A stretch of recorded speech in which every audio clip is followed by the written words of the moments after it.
know James Lindsay by any chance? Have you ever had James Lindsay on? No. James has really been one of the, I would say, for over a decade now, one of the real architects of exposing wokeness, really, before we all called it wokeness. And one of the lines that he says a lot, I'm not sure if it's from him originally, one line that he always says is, the issue is never the issue, the revolution is always the issue. Meaning, so you just brought up like 10 different things right there. And so what we're seeing on the streets right there, none of it really makes sense. You have all of these, and this is sort of like Queers for Palestine versus Queers in Palestine. You have a series of, and this was the danger of intersectionality. You take all of these people with their either legitimate oppressions or their perceived oppressions, you combine all of these things, you take some historic complexities as it might pertain to land or slavery, of all these things. And then also you tell people through the media that fundamentally Western civilization is bad and all these things. And then the algorithm just depresses them. TikTok teaches them all sorts of bad things. We have no idea about bots and all the rest of it. But basically everything that you mentioned there leaves us with this toxic stew.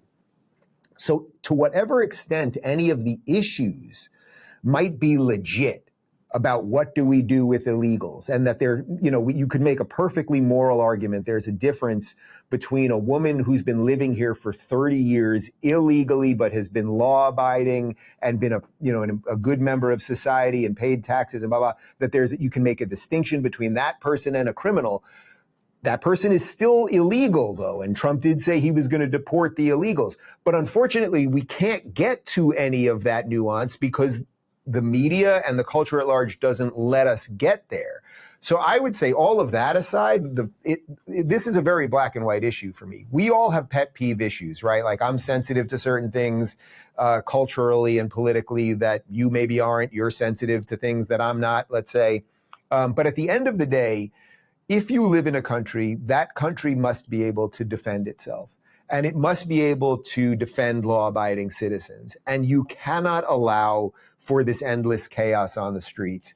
And that's what they want. And that's what they have basically brought in. We don't know how many of these people are illegal. We don't know how many of them are homegrown, which I think is going to be a way worse scenario, because you can't deport people who are just, actually bad actors if they're legal citizens. So there's so many layers here. But the idea that somehow this is only in a small, I saw Rachel Maddow, I don't know if you saw the video. It's just a small group of people in a very specific part of downtown LA, as if that's okay. It's like, and Jimmy Kimmel did the same thing. And it's like, Jimmy, when they show up to your $30 million house in Hermosa Beach, we'll see how you feel about that.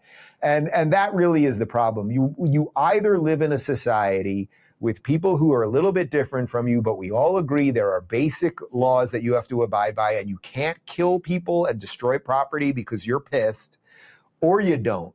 And that's why I'm so proud, and I know we're going to throw to a video of DeSantis in a little bit, but I'm so proud to live in this state right now, as you should be too, my friend. Yeah.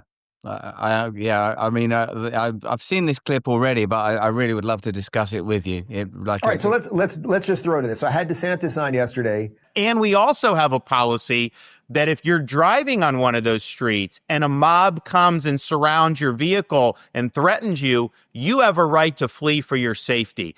And so if you drive off and you hit one of these people, that's their fault for impinging on you.